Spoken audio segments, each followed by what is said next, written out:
So there are 5 things that I consider key when looking at purchasing a watch as an investment.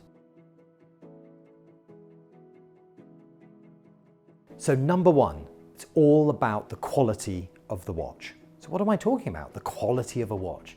Well, it comes down to the condition. Is the watch in original condition? What do I mean by that? Is the watch being finished by someone else who isn't the watchmaker? So therefore it's lost that original luster.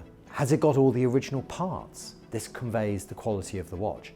Has it got water damage? Has it been left out in the sun and been UV damaged?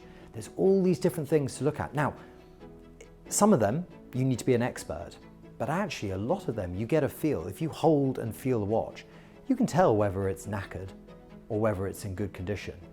And it would always be advisable to go for the best condition watch that you can afford. That will be the watch that not only will be better long term for you, but also the watch you'll actually enjoy and cherish the most. So number 2, when you're buying a watch, it's very important to consider the person you're buying it from. Person can be an individual, but it can also be a company. They always say in the watch industry, buy the seller. And this is very, very true. If you're buying it from someone you don't have a good feel about, and you start Googling and you hear horror stories, it's quite obvious you shouldn't be purchasing a watch from them. It may not be what you think it's going to be.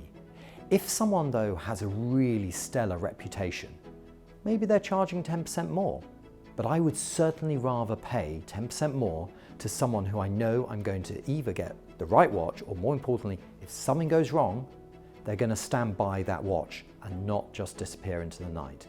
Number 3, box and papers. What are box and papers? Well, these are the items that came with the watch when it was originally sold. So the original box that it came in and the original paperwork. The idea goes that if you have the original box and papers, then this means the watch is more original. You can trace it back to the year it was sold, who purchased it, and things like that. Now, the problem comes is that today, most people hold on to the box and the paperwork.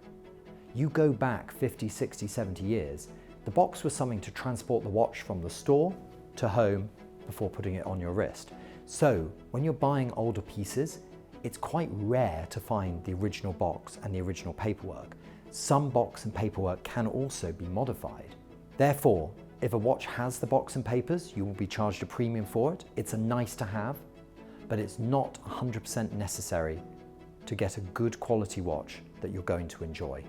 Number 4, brand. So often people will gravitate towards the biggest and most famous brands, the Rolexes, the Patek Philippe's, Vacherons, the brands that everyone has heard of and loves. When you're buying a watch for yourself, it's worth considering how important the brand is. And there's no right or wrong answer here. If you go for a less popular brand, a more unusual brand, maybe a brand that went out of business several years ago, you're no doubtly going to get a higher quality watch for less money. But don't underestimate the power of brand. If you really want to own a Rolex, then no other watch is going to make you feel as happy and satisfied as buying that Rolex. However, if you really want to purchase this particular type of watch, particular style of watch, then consider buying outside of the big brands, something a bit more unusual, and your money will go a lot further. But really, when it comes to whether you're buying a big brand or not, that's personal. Number 5, don't buy a watch for investment.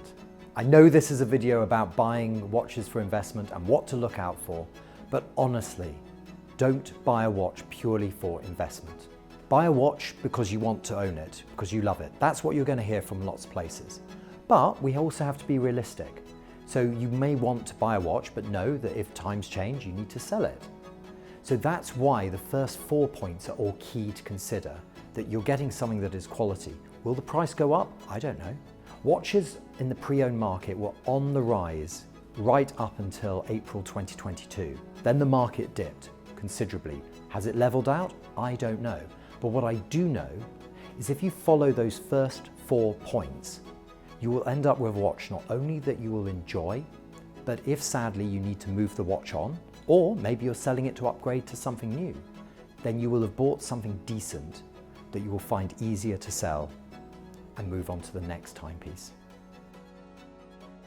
If you've liked this video and would like to boost my ego a bit, please like and subscribe. You can find links to more watch-related content in the description below.